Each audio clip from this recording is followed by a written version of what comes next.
నమస్తే, welcome to our channel. ప్రముఖ ఆధ్యాత్మికవేత్త, ఆస్ట్రాలజర్ ఫణి భాస్కర్ శర్మ గారు ఉన్నారు. వారితో మాట్లాడదాం. నమస్తే సార్. నమస్తే అమ్మా. సార్, ఫిబ్రవరి మాస ఫలితాల్లో భాగంగా వృషభ రాశి వారికి ఎలా ఉంది అనేది వివరించండి. నమస్తే అమ్మా. శ్రీ గురుభ్యో నమః. ముందుగా మా తల్లిదండ్రులకు నమస్కారాలు, అలాగే మా గురుదేవులకు కూడా నమస్కారం తెలుపుకుంటూ, ముఖ్యంగా మనకి ప్రతి నెలా కూడా గ్రహస్థితి అనేది ఒకటి ఉంటుంది. గోచారం ప్రతి గ్రహం కూడా వాటి పర్టికులర్ టైం ప్రకారం ప్రతి రాశిలోనూ సంచారం చేస్తూ ఉంటాం.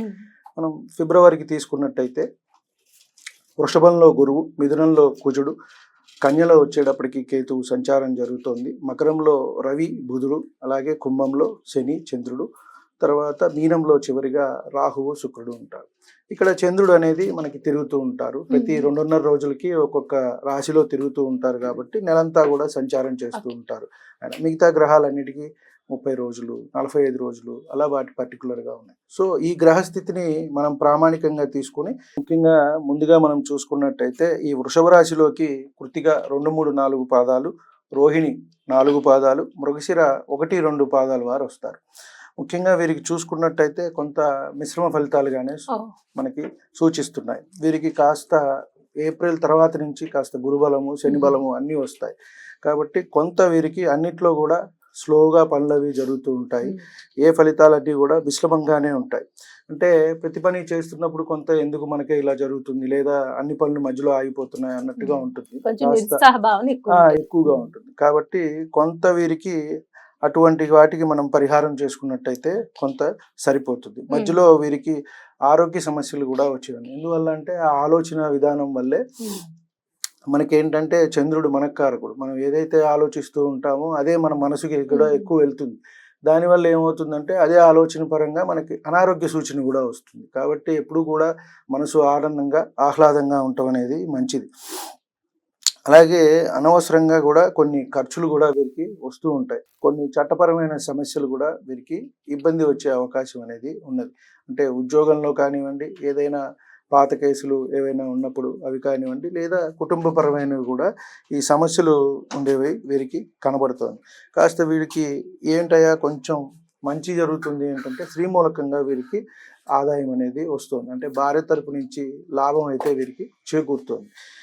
తర్వాత కోర్టు వ్యవహారాలు ఏమన్నా ఉన్నట్టయితే అవి కొలిక్కి వచ్చే అవకాశం అయితే ఉన్నది. అంటే ఎప్పటి నుంచో కొన్ని ఉంటాయి, ఏదైనా క్రిమినల్ కానివ్వండి, సివిల్ కానివ్వండి, ఇటువంటి సమస్యలు ఏమన్నా కోర్టు పరమైనవి ఏమన్నా అంటే వీళ్ళకి ఫేవర్గా వచ్చే అవకాశం అయితే మనకి కనబడుతోంది.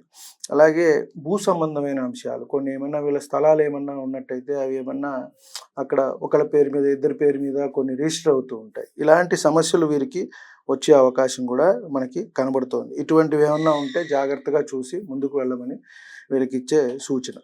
అలాగే సంతానపరమైన సమస్యలు కూడా ఉన్నాయి. కాబట్టి అంటే పిల్లలు సరిగా మాట వినకపోవటము, మనం ఒకటంటే వాళ్ళు ఇంకోటి, కొంత వీరిని గమనించుకోవాల్సిన అంశం అయితే ఉన్నది వీరు.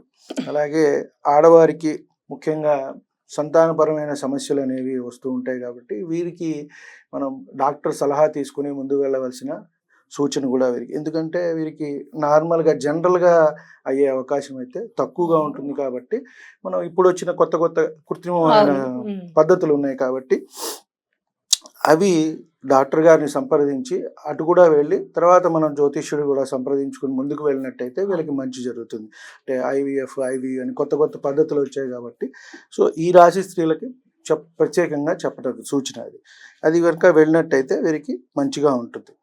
దీని గురించే వీరికి కొంత భార్యాభర్తల మధ్య స్పర్ధలు కూడా వచ్చే అవకాశం ఉంది. ఒకళ్ళు వెళ్దామని, ఒకళ్ళు వద్దు అని ఇలా ఉంటూ ఉంటుంది. లేదా నేను చూపించుకుంటాను నాకు తెలిసిన డాక్టర్ దగ్గర అని, లేదు నా దగ్గరికి రా నేను మా డాక్టర్ గారికి చూపిస్తా అని, ఇటువంటి కొన్ని చికాకులు, సమస్యలు కూడా వస్తూ ఉంటాయి.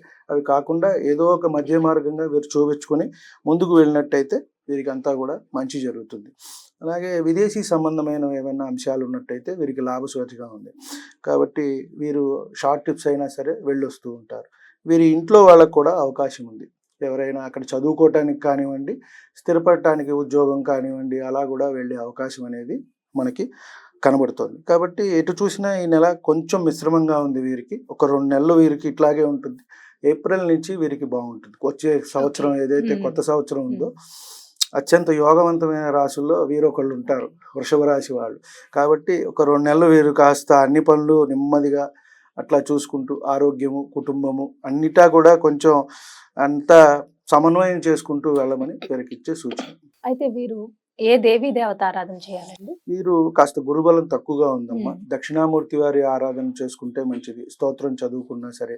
అలాగే దత్తాత్రేయ స్వామి వారివి గురు చరిత్ర పారాయణం చేసుకోవచ్చు. గురువార నియమాలు ఏమన్నా ఉండొచ్చు. శనగలు కాస్త మనం నైవేద్యం పెట్టి గుళ్ళో భక్తులకి పంచిపెట్టడం, లేదు మన ఇంటి దగ్గర అయినా సరే ఎవరికైనా అవి కాస్త తినటము దానంగా. అలాగే గోవుకి కూడా పెట్టినట్టయితే మంచిది.